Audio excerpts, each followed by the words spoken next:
నాగేశ్వర్ రెడ్డికి పద్మ విభూషణ్. రాష్ట్రపతి ద్రౌపది ముర్ము నుంచి పద్మ పురస్కారాలు అందుకుంటున్న నాగేశ్వర్ రెడ్డి బాలకృష్ణ. బాలయ్యకు పద్మభూషణ్. 71 మందికి పద్మ పురస్కారాల అందజేత. రాష్ట్రపతి ముర్ము చేతుల మీదుగా ప్రదానం. పురస్కారాలు అందుకున్న నలుగురు తెలుగువారు. మాడుగుల నాగఫణి శర్మ అప్పారావుకు పద్మశ్రీ. పద్మ పురస్కారాల ప్రదానోత్సవం రాష్ట్రపతి భవన్లో కన్నుల విందుగా జరిగింది. 76వ గణతంత్ర దినోత్సవం సందర్భంగా కేంద్రం దేశవ్యాప్తంగా 139 మందికి పద్మవిభూషణ్, పద్మభూషణ్, పద్మశ్రీ పురస్కారాలను ప్రకటించింది. వారిలో 71 మందికి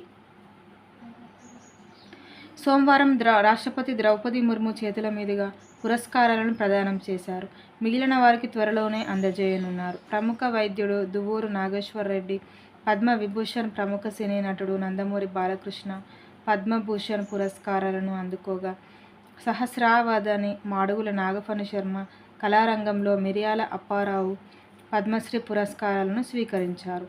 మొత్తం 7 తెలుగువారికి ఈ ఏడాది పద్మ పురస్కారాలు లభించగా, వారిలో తొలి విడత 4 అవార్డులను అందుకున్నారు.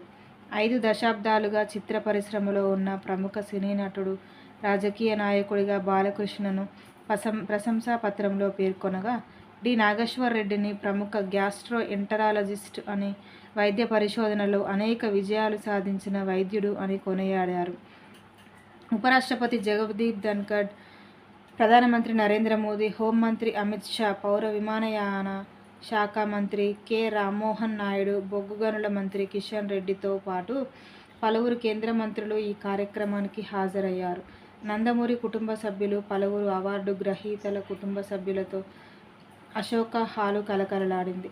బాలకృష్ణ పద్మభూషణ్ పురస్కారాన్ని స్వీకరిస్తుండగా, ఆయన సతీమణి వసుంధర, సోదరి నారా భువనేశ్వరి, ఏపీ మంత్రి లోకేష్, ఆయన సతీమణి బ్రాహ్మణి, ఎంపీ భరత్, ఆయన సతీమణి తిలకించారు.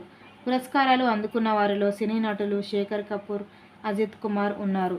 సుజుకీ కంపెనీ అధినేత ఓసాము సుజుకీ, ప్రముఖ గాయకుడు పంకజ్ ఉధాస్, బీహార్ మాజీ డిప్యూటీ సీఎం సుశీల్ మోదీ, ప్రముఖ మలయాళీ రచయిత వాసుదేవన్ నాయర్ దివంగతులైనందువల్ల వారి కుటుంబ సభ్యులు పురస్కారాలను స్వీకరించారు.